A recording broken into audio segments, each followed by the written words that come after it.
Los chantajes emocionales ya es un tipo de violencia, ya es un tipo de agresión.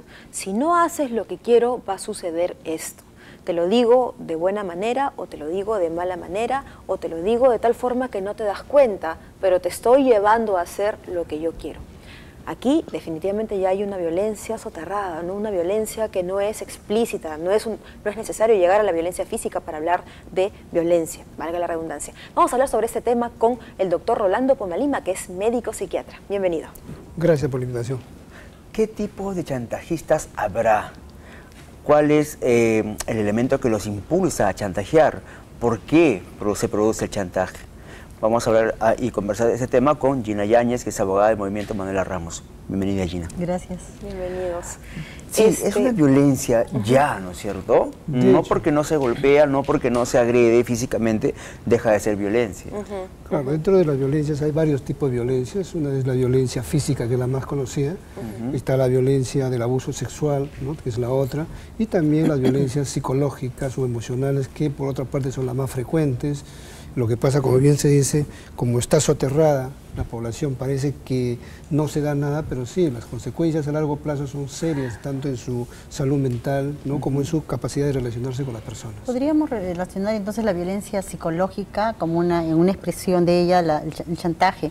Y la estadística que hay en este caso, por ejemplo, los centros de emergencia mujer, nos dan cuenta, lamentablemente, que la mayoría de casos que se presentan para denunciar son de violencia psicológica y muchas veces tienen este componente de chantaje, ¿no? Entonces es un tema realmente que las mujeres, sobre todo, que son las principales víctimas, también hay hombres que seguramente viven esta situación, ya están considerando la posibilidad de denunciar, ¿no?, que es una cosa importante. Porque había mucho silencio ante eso, ¿no? Había mucho silencio, había mucha vergüenza de pronto ir a denunciar un caso de chantaje. Sí, todavía hay, ¿no?, digamos, pero está aumentando felizmente la posibilidad de conversar hoy, por ejemplo, con los miles, millones de televidentes seguramente, es un poco incentivarlos, motivarlas, en este caso a las mujeres, para que no permitan que ninguna forma de chantaje quede en el silencio, sino recurran a las instancias correspondientes para formular la denuncia del caso. Yo lo que quisiera saber es si el chantajista, en este caso hablamos, bueno, de un hombre, ¿no? Puede ser también el caso contrario, puede ser la mujer también aquella que ejerce este tipo de violencia, pero digamos, si es el hombre, puede suceder que no se dé cuenta, que no se da cuenta que está actuando de esta manera, por lo tanto nunca va a haber por parte de él una intención de cambio y por supuesto no va a haber el reconocimiento de que está ejerciendo un tipo de violencia sobre su pareja. Claro, mira, la situación de la relación humana se da una relación de ejercicio de poder, ¿no?, siempre, ¿no? Por eso muchos dicen, donde va a haber paz se necesitan dos, para haber una guerra solamente se necesita uno. En esta lógica, muchas personas incluso ya tienen antes del propio matrimonio, como enamorados, ya ejercen estos chantajes. Por eso una de las recomendaciones que se le dice a todas las personas es, si ya tenían problemas, ya usaban este chantaje emocional, por su silencio, por sus... a las personas se les hace que hagan cosas que no deban hacer, ¿no?, y otras muchas. Entonces, si eso ya empezó hace mucho tiempo, entonces hay que tener mucho cuidado. Ahora, cuando me dices quién es la... Si hay hombres, evidentemente, que no van a darse cuenta, sobre todo porque lamentablemente venimos de ciudades muy patriarcales donde el ejercicio de poder se da por la parte del hombre sin darse cuenta, o de casualidad, entre comillas, es que ejercen este chantaje o esta violencia emocional. Claro, el chantaje es una forma de control. Eso es lo que tú quieres, controlar a la otra persona. Y podemos dar un ejemplo muy típico, lamentablemente, que las mujeres sufren. Cuando van a pedir una pensión de alimentos, la típica respuesta del varón es, si tú me pides la pensión, yo te lo quito a los chicos. Entonces las mujeres más de una vez van a la consulta y te dicen, no, voy a hacer la acción que corresponde, en este caso ejercer mi derecho a pedir los alimentos porque dice que me lo va a quitar. Sí. Y también hay que decirlo, hay mujeres, lo hemos oído también, de mujeres que me voy a quitar la vida, o al revés también es la otra parte, si tú me dejas. Claro, claro. Pero eso es cierto, empieza desde enamorados. Exacto. ¿No? Y muchas veces de pronto se hace oídos sordos y ojos ciegos, vale la redundancia, porque de pronto están caminando, están formando una pareja y no se dan cuenta que están pasando eso. Y creen que más adelante va a pasar. Se entiende mal el amor. Lo que yo creo que sucede es eso, ¿no? Que como es una relación, es muy típico escuchar, ay, qué lindo, cómo me cela, ¿no? Ay, qué gracioso, no me deja ir con mis amigas ni siquiera a tomar un café, qué gracioso, qué lindo, quiere estar conmigo. Control. hay un Exacto, control. pero lo que sucede, creo yo, es que se tergiversa mucho este tipo de actitudes que luego, evidentemente, en una situación, digamos, ya de matrimonio, de convivencia, se hacen mucho más evidentes, ¿no? Yo creo que es tan evidente que después de ahí fácilmente pasan otro tipo de violencias. La violencia física evidentemente va a llegar, o la violencia sexual también va a llegar en este sentido. Por eso creo que es muy importante tener presente este chantaje, ya debemos identificarlo desde antes de comprometerlo. En este caso, creo yo, no sé qué opinan ustedes, que tal vez los padres seríamos los indicados en instruir a nuestros hijos en este tema, ¿no? Porque ellos, de repente, digamos, en la locura del amor, ¿no? En esa situación de estar enamorados, pueden perder un poco la noción de lo que es la realidad, ¿no? No, sin duda la casa es un espacio de socialización básico que deberíamos conversar de estas dos cosas. Si no lo hacemos, la escuela tampoco debería estar ausente, la comunidad, los pares, los medios de comunicación. Yo creo que todos tenemos que sumar para que, por ejemplo, cuando tengamos que elegir pareja, no, las chicas sobre todo, no nos dejemos llevar, manipular, condicionar a exigencias que de repente no estamos de acuerdo, pero que socialmente se consideran que debe ser así y por lo tanto tengo que aceptar. Entonces, eso pasa porque tengamos que trabajar por la autoestima de las chicas, de las niñas desde muy temprana edad. Nosotros tenemos un eslogan que dice: la autoestima se construye desde la niñez, ¿no? Porque no podemos decirle a una niña de 15, 16 años hasta respetar cuando todo el proceso de formación no ha sucedido eso en su vida, en los diferentes espacios de socialización. Entonces, sin duda, la casa es un lugar muy importante a trabajar, pero no es el único, ¿no? Ahora que mencionan justamente los niños, perdón que le corte, doctor, ellos han sido formados así. El que chantajea cuando ya es adulto es porque ha sido formado con chantajes también en su casa. Claro, es importante tener cómo se está llevando los modelos de crianza, ¿no? En general hay muchas tipologías, pero hay 4 modelos específicos que nosotros debemos tener presente.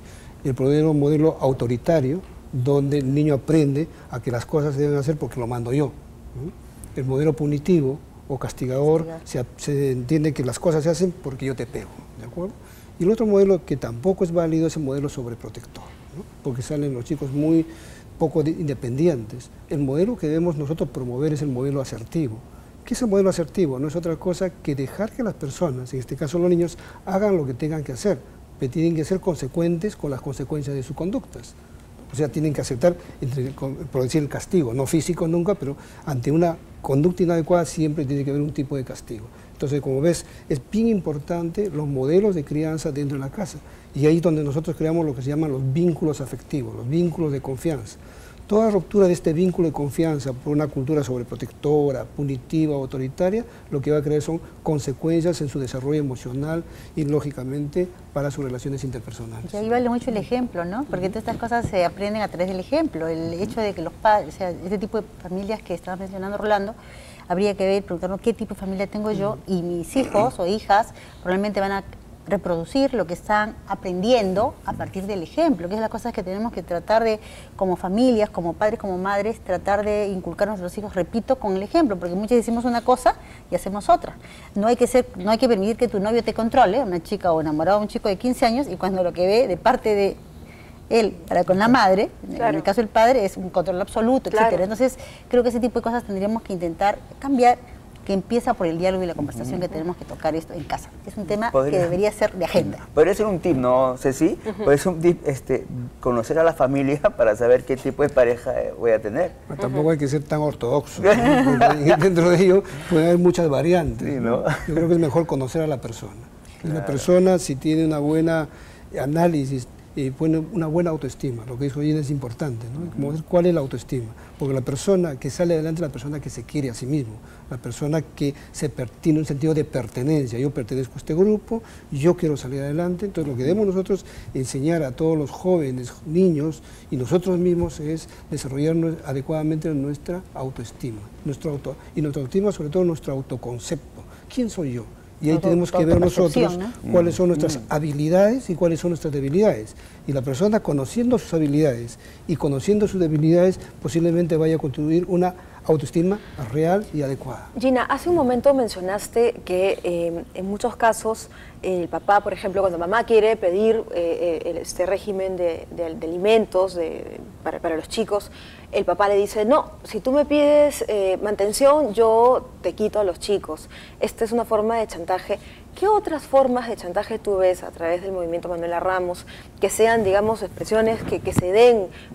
¿Por qué te pregunto esto? Porque muchas mujeres, o en este caso, bueno, muchas parejas, hablemos de las mujeres en este caso, pueden no saber que están, digamos, viviendo en un sistema de chantaje emocional, no se dan cuenta, ¿no? Entonces, en este caso sería bueno saber cuáles son casi las siempre expresiones eso más... tiene que ver con los permisos, no te lo voy a devolver, por ejemplo, tiene un régimen de visitas que puede estar ya judicialmente asignado, no se lo quiere devolver, ¿no?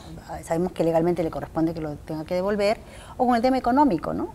Lamentablemente también conocemos de chantajes, y seguramente las televidentes me darán, muchas de ellas pensarán que es su caso, y lamentablemente es así, chantaje de tipo sexual, para poder recibir la pensión de alimentos. Pero esto es después de una separación.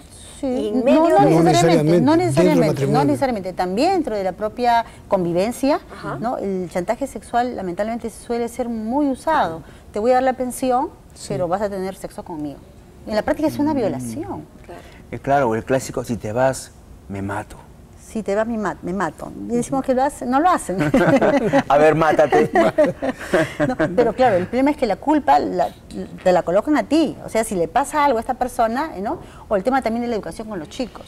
Tú tienes que tomar decisiones con los chicos y muchas veces si le pasa algo a tu hija o a mi hijo, es tu responsabilidad, ¿no? Entonces, uno no sabe muchas veces qué hacer porque, claro, las mujeres sobre todo que no hemos sido formadas para tener tantas responsabilidades, la respuesta de algunas mamás es dile a tu papá, ¿no? Pregúntale a tu papá, para que él pueda decidir muchas veces cuando uno también tendría que tomar decisiones sobre los hijos e hijas, ¿no? Y esta invasión a la privacidad, ¿no? Por ejemplo, cuando trae tu teléfono, que yo lo voy a revisar, ¿no? O quiero dame ver, las claves de o dame las claves de tus sociales. correos, tú por qué tienes que tener tu clave ocultas de mí. Eso también es un tipo de violencia, ¿correcto? De hecho, mira, lo que hay que respetar es la confidencialidad. No me respondan del todo en este momento, porque nos vamos a ir a un corte, y luego del corte vamos a hablar sobre la violencia doméstica, todo esto que pasa dentro de la casa y que muchas veces papá o mamá no se dan cuenta, los chicos se dan cuenta y obviamente ellos son las principales víctimas de esta violencia, ¿no? Con esto volvemos luego del corte.